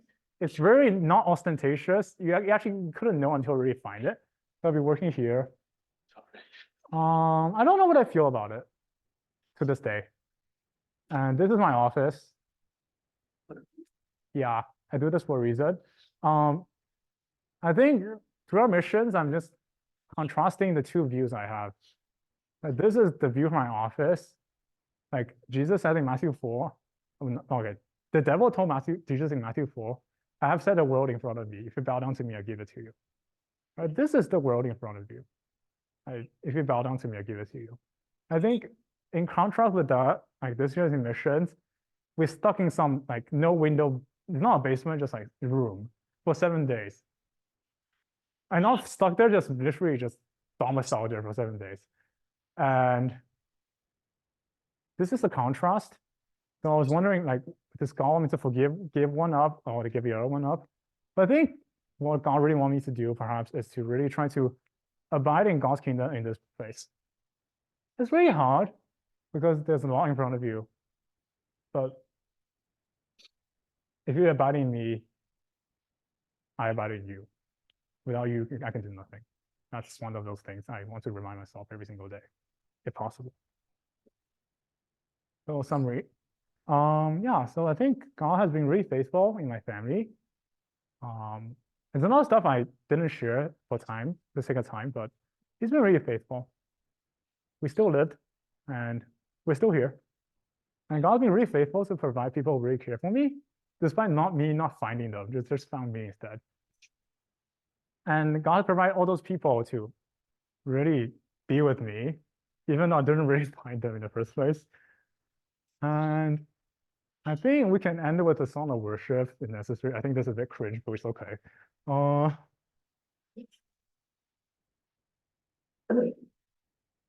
Yeah. If you don't mind, you can sing with me.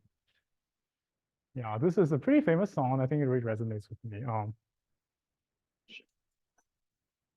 All these pieces, open and sky, mercy gathered.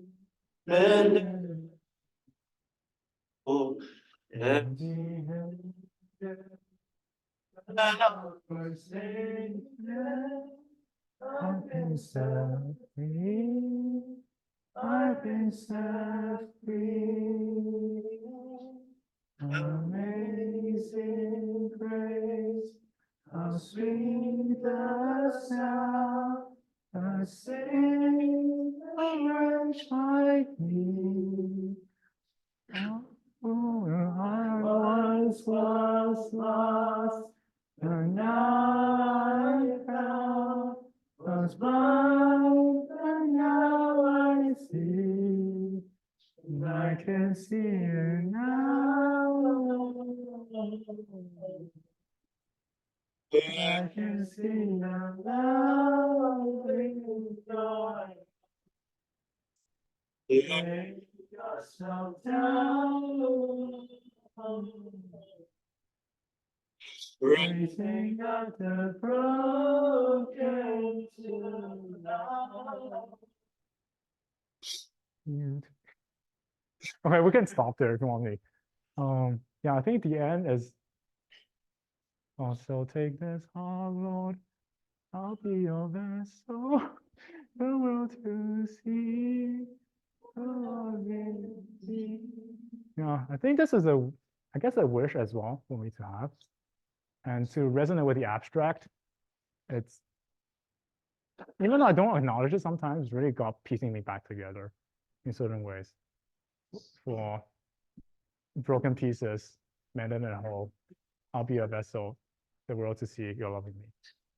So that's it for now, and then I'll do Q&A.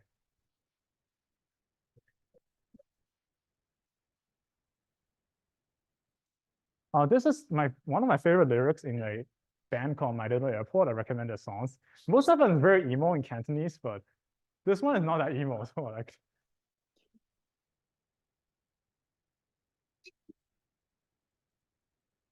maybe in like if we have Q&A since Norman is doing it, I think that would be fine. But I think if you have anything you want to encourage Norman, this would be also be a good time to do it. If that's based on your agenda. that's fine. It's not my agenda. Yeah. What is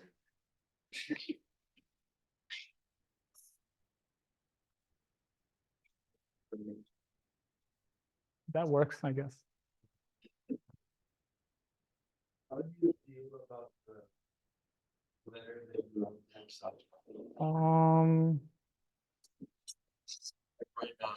Right now.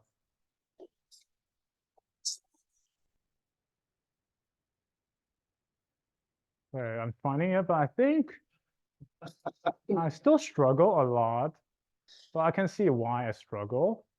And I think the aspiration I have is that to run to God in whatever struggle I have.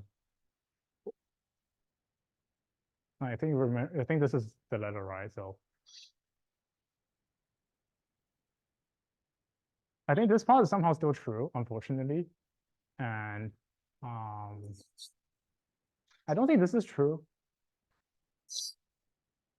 But I think I have some sort of answer for this one. Yeah.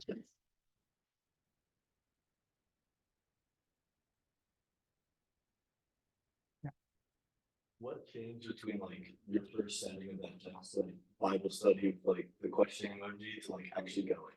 I think it's like she really tries to persuade me, and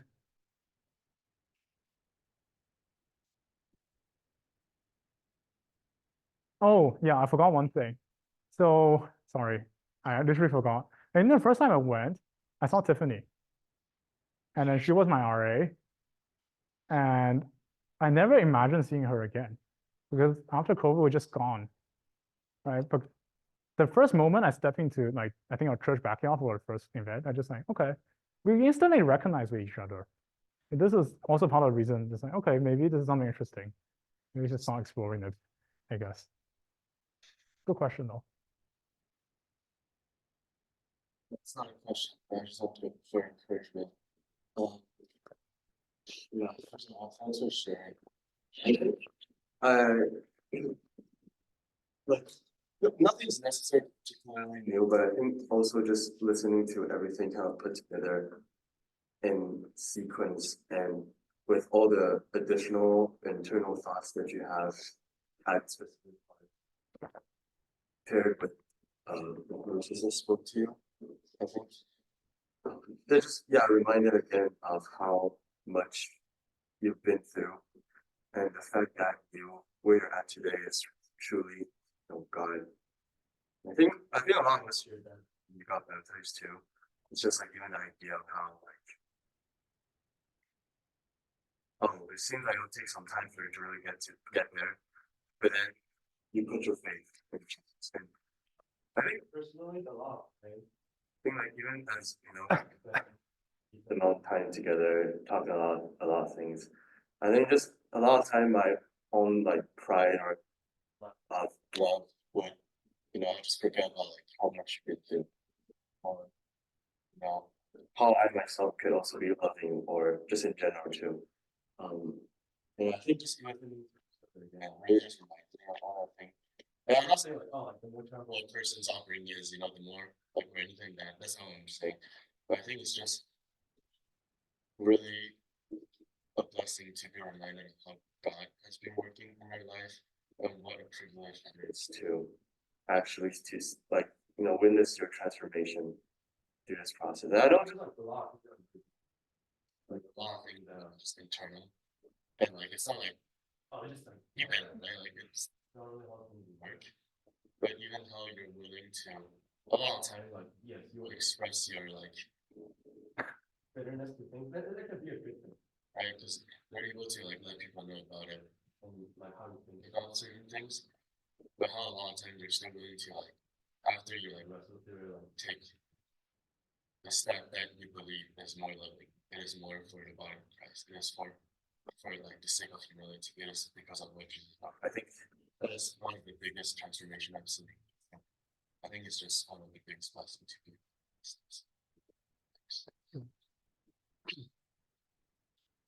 Right, what's the first time would you say you were introduced to the gospel? Like, was it high school?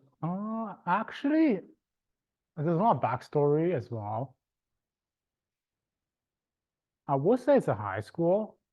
I think my mom always wanted me to believe in religion. In the religion sense. I think I didn't realize this. She actually smuggled a Bible in me when I came to the States. Anyway, it's not a backstories in this. It's just like, yeah, I think high school is a good starting point. Let's say that. How important would you say that kind of earlier introduction to the gospel than like maybe other college students? How important would you say that was in you? I mean, personally, I think it's pretty interesting. Like, I wanted the proof. Like, God showed me the proof that he could predict things from 7-8 years ago. And that was a lot for me already. Right. I think that was personally very important to me. But for general population, I don't have a good prediction. But I think it was pretty interesting to me, I think, how it worked. Yeah, I think I got a B+ in the class, if you want to know. Finally, like, would you to settle down your relationship with your dad? I think to a certain extent, I'm still working on it. I'm still working on, I guess, calling him more often. I think one thing is to learn forgiveness. I mean, he didn't necessarily do anything that wrong against me, but freedom class here, one thing I learned is like, you should not forgive because you expect people to change. Some people just won't change. It's still forgiven nonetheless, as Christ forgives you, right? So,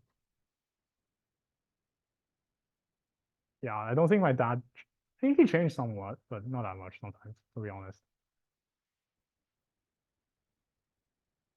Your parents respond to your letter. Yeah, I don't have time to share it, sorry. Okay. How was it? My dad was like in tears, he said. I think I cried. I mean, I talked to my mom about stuff during April as well, and she was in tears as well. So, yeah, but I don't have time to talk about that. So just.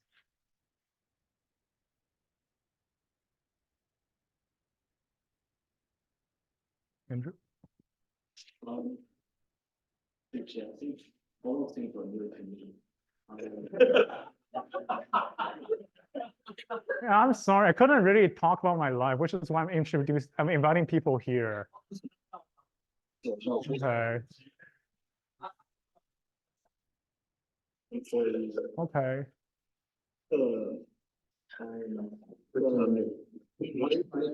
Suicidal note in the country. Okay. I think, do you remember when it was?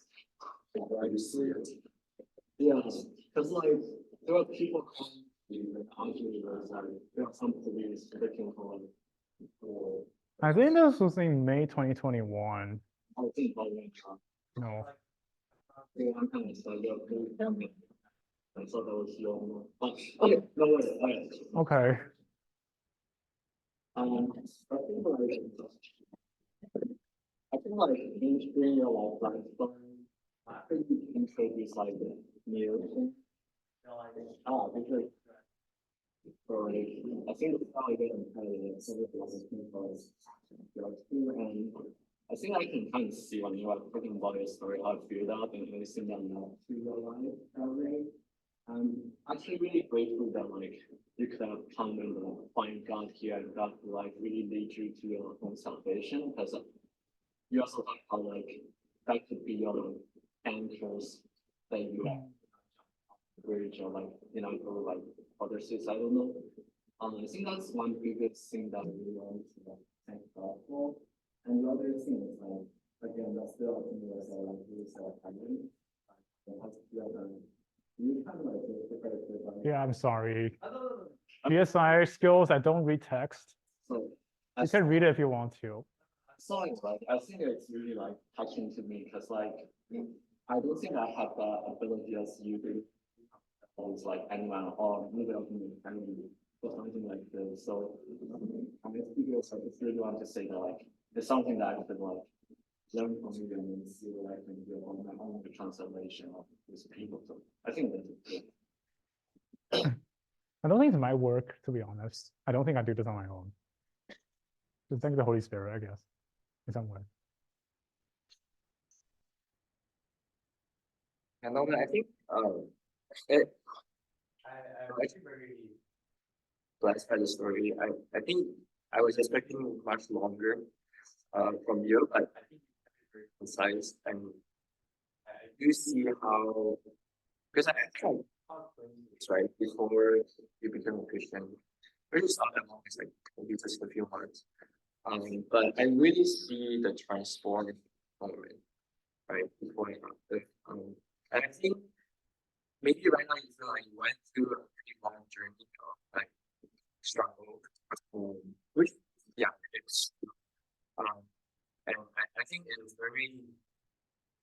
very good thing that you went through this in your college life, going through like building this foundation. Because I people like much longer just and you are building a foundation that will sustain the struggle for the rest of your life. Because the struggle is not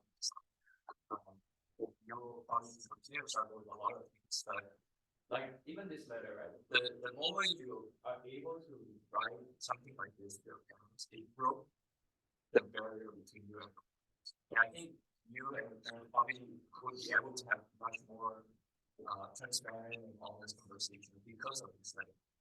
Which not a lot of this I don't have like this.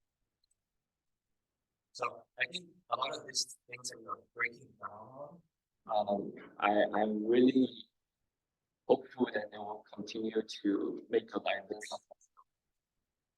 So, I mean, it's hard. It's like a one thing incident. Right? Sometimes people go back to normal. I think that's hard thing.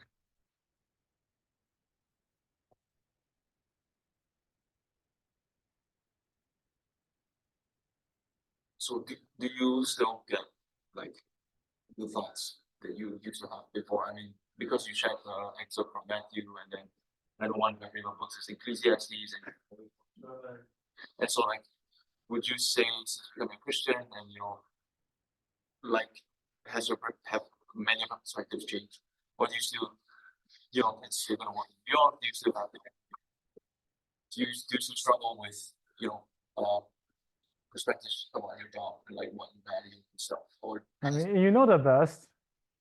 I mean, I don't get it, but not so much. Yeah, I drink 2 Celsius a day, so sometimes this is not true. But it's true that I think God's work is like here but not yet. But we should try to follow him as well. Right. So still struggling a lot. Simply answered, I guess. Do you like, cause you have a few times where you like help someone who was in need and it kind of backfired. Do you like regret doing that or like stop? And then for context, basically, I started doing that because working at Goldman for my internship, I just feel like I'm dealing with numbers that have trillions on them. Right? I cannot even give one to a person I met on the subway. Right? So that's why I started doing it. Maybe it's not my best intention, right? So, but that's why it's like, even I got scammed by that. Okay, I don't want to say it's scam. We don't know. Maybe she used that money for a good purpose. I don't know. But I would still do it. But I think it does require some like discerning about it. I would suppose. Like right now, I think I'm usually not tending to give people money directly. Just, for example, give people a gift card, right? Chipotle, that would be better than just giving $25.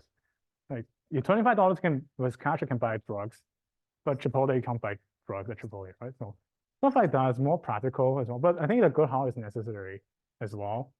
Like, what am I giving? Like, God loves a cheerful giver. And a lot of times I need to remind myself. Like, for example, this morning I didn't give to that person, one person next to my home. I was not feeling like it, but like, you should not push yourself to like, you have to give. Like, it's God loves a cheerful giver.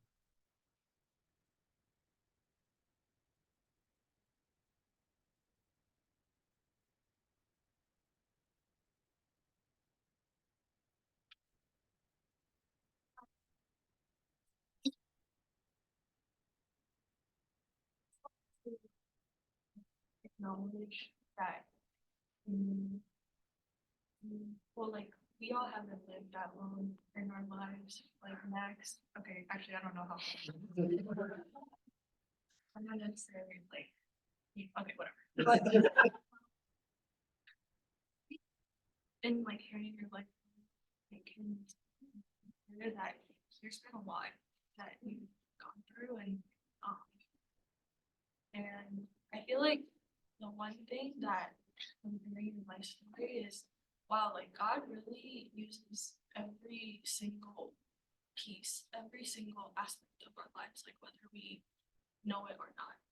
And so, I think even like in line with what you heard this morning and at church, like, yeah, like each part of our lives, each thread is so intricately woven by our Creator and by our Father. And I feel like I really want to see that through your sharing today. And I think my encouragement for you is like, just as much as we see God as our Father, I hope that you're able to also see yourself as His beloved Son. And that, when we study about in the Bible about like, oh God, one of the things was sent His Son to die for us on the cross, like that's for you to learn. And so, yeah, as you're working in that office that you identified in addiction, I wanted to share like one verse that has been really helpful for me. Because I don't know what's lying ahead for you. Maybe it'll be really difficult. Maybe you'll be like, this is a breeze. Oh God, I don't know. But in Matthew 11, 20 to 30, it says, "Come to me, all who labor and are heavy laden, and I will give you rest. Take my yoke upon you and learn from me, for I am gentle and lowly in heart, and you will find rest for your souls. For my yoke is easy and my burden is light." And so, yeah, I hope that, whatever trials, tribulations, joy come, like, know that you can go before the Lord and He'll give you true rest. So, thank you for sharing. Welcome. Really sure, mine is similar. I want to say mine was easier shit, but what you shared reminded me of sermon just now is what called sometimes you do it together. Understanding your identity in Christ is essential for living life. People cannot consistently behave in ways that are inconsistent with the way they perceive themselves. You don't change yourself by your perception. You change your perception of yourself by believing your truth. If you perceive yourself wrongly, you will live wrongly because what you're believing is not true. If you think you're no good bomb, you'll probably live like a no good bomb. So I'm gonna add, if you think you're dumb in that location, you're gonna live like you're dumb. If you think that, oh, you're gonna go back, well, I have a request. Can you go to the slides where the drawing is Norman, you can do this free. I want that one. Oh, okay. Okay, but I'm gonna put here.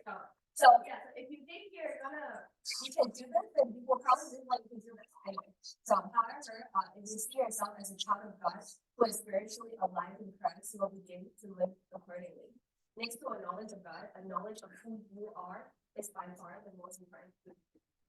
I don't know, I just feel like after that and now hearing your life story, like it seems like, I don't know, I think I really just see how you're living out like what it means to be a Christian. Like, of course, like you still have a lot of flaws, you still have a lot of struggles, but it doesn't stop you from pursuing God. And I just wanna, you started off, this, live story sharing with that, I forgot the name of that. Kintsugi. Yeah, I think, but we also, I think I watched that video where they say that those puppets place, it takes like forever, or it takes a long process to make it. And then now that it's become this beautiful art piece, like it costs, I don't know how much, but it's like a significant price of it. So the same way that God has made it, like Psalm 139, right? We studied that too, like God has made those golden flakes specifically to mend you, to make you like a beautiful art piece. And then just like you said that, like, in like when you're in Goldman Sachs, right, you're dealing with trillions of dollars, but you're with yourself every day, you're dealing with something that's more than trillions of dollars. In God's eyes, when you say those things that you drew in the past, like into your thumb, like you say that you're not worth it, like no point of these things, like, it hurts God's heart, it breaks God's heart. But when you say like I can do this, like I can create, Oh, I didn't draw this. People drew it for me. oh, so that's the kitchen. Okay. I draw those things in the future, but I think just having that mindset, like how you see yourself, like knowing that, well, it's yes, right, but beloved son of God, and that is your identity. You're dealing with yourself that's way more than what woman's working for, and that's how precious you are in sense.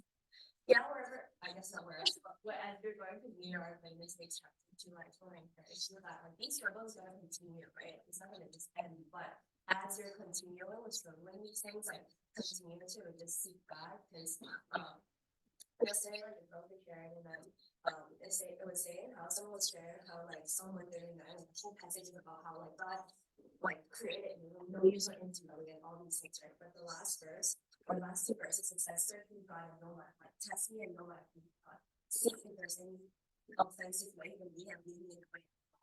It's not that he doesn't know you, like he was just telling you the whole song, like how much he knows you so intimately, but still he wants to invite you to go to him, like search, like allow him to search you, go to him, like ask him if there's any anxious thought that you have. And I know that this is God, what God's wants from you, Norman, every single day. It's not that he doesn't know your thought, but he wants you to go to him. So, thanks for sharing. I'm very encouraged.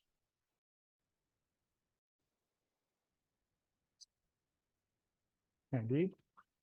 So it does seem like that your like personality, you have been changed a lot by your religious beliefs and your belief in God. But I just wanted to ask that. So how did this process alter how you view people without like a belief in God? What are your opinions on them, like how that changed?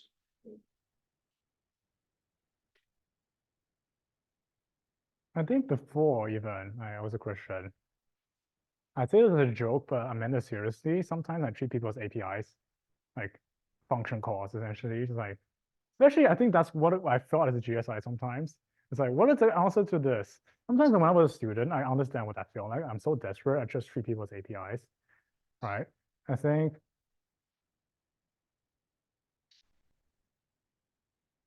God is love. So personally,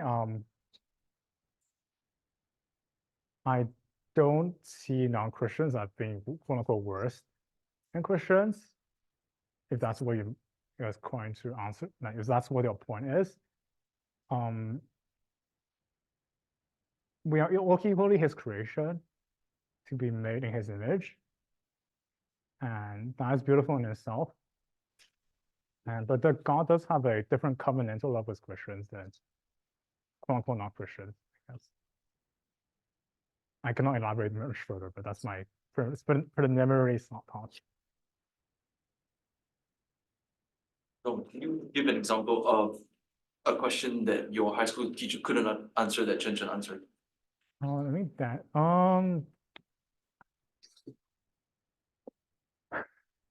it's just so long ago. Like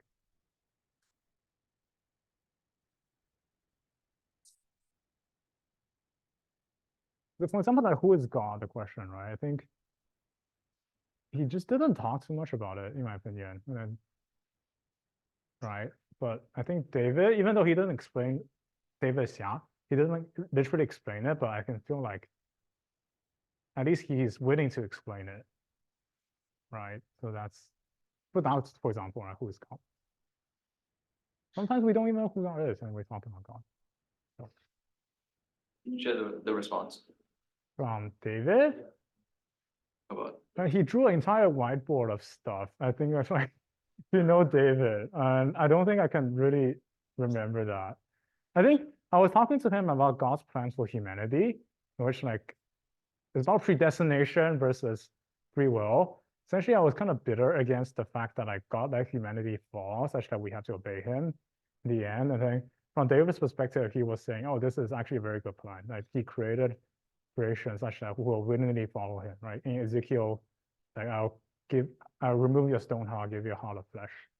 That was something that we talked about, like what God's plan is. But I think for the class, I honestly don't remember much about it, to be honest. I got a B plus. So it's mostly just quizzes and some reflections. If you know high school students, they'll just do it for the sake of doing it. I think me and being a truthful person, I cannot engage with those people. It's like, nah, no thank you. So, I mean, honestly, it's my fault, but it's just like, that's what happened.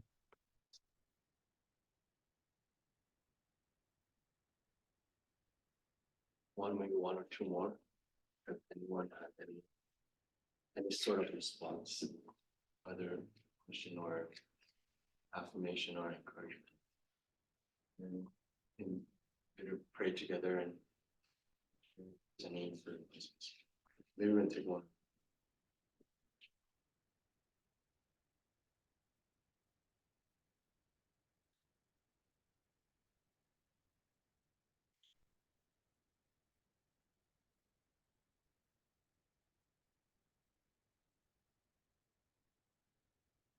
Maybe Norman, you can just share. Yeah, I think it's pretty simple, but it's difficult.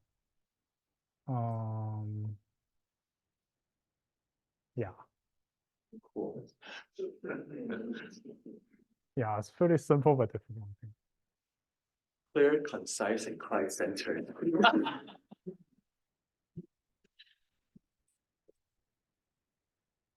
Then maybe we can just together spend some time to pray for Norman, and I can close for us.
Dear God, thank you so much for just this time today that we're able to just witness how you have worked in our brother Norman's life. Lord, we're thankful that there's just this opportunity where, we can together witness just how good a father you are to all of us. Specifically through the lens of Norman's life, Lord, I pray that you may also not only speak to Norman as he shared with us today, that you may also speak through him to every one of us here today, and to remind us, Lord, whether we know you or not personally right now, but we need for us to recognize that yes, you are a loving Father, and yes, if you love Norman so much, you will also love all of us here today. Lord, I want to just specifically pray for Brother Norman too, Lord, as you shared. I think it's just this idea of loving you, loving your people, and to follow you. That is things that we're holding on to, all the things that was you put on his slides for, loving more. Lord, I pray that to follow you. Lord, just like how the Spirit has been speaking to him to bring him to where he is today, Lord, I pray that he may have that faith to trust that the Spirit will continue to guide him forward, Lord. So that, we see this slide is maybe like 100 slides, but moving forward, Lord, like 300 slides worth of life story, right? Where there will be even more moments where he can testify, Lord. And I just pray that even this time, Lord, as he shared, going through freedom class and whatnot, and having you continue showing the struggle in his life, Lord, perhaps due to his upbringing, perhaps due to a lot of lies that he had been telling himself off about, Lord. I pray that you may free him from these struggles, and Lord, I pray that he may believe, and he may actually, not just intellectually know, he may internalize this idea that there is there for those who Jesus, that he may actually experience that freedom in moments where he just finds himself only have to sin again and again, where he will see that you are that loving God that not only is willing to redeem Israel for the rebellion, but actually redeem the entire humanity, which our history is to basically to go against you all the time. But you will not love him any less than that. So Lord, I just pray for him that he may continue to strive to follow you, and you may continue to stand with him in his moments of weakness, in his moments of doubt, in his moments of self-accusation, Lord. And Lord, in moments where he may lean back onto his self-sufficiency, Lord, you may soften his heart, replace his heart with a heart of flesh, and for him to recognize, Lord, that it is truly you that he should be on to. So may you continue to use him to end your sheep, Lord. And allow him to really be your best. Thank you so much. Thank you. Thank you.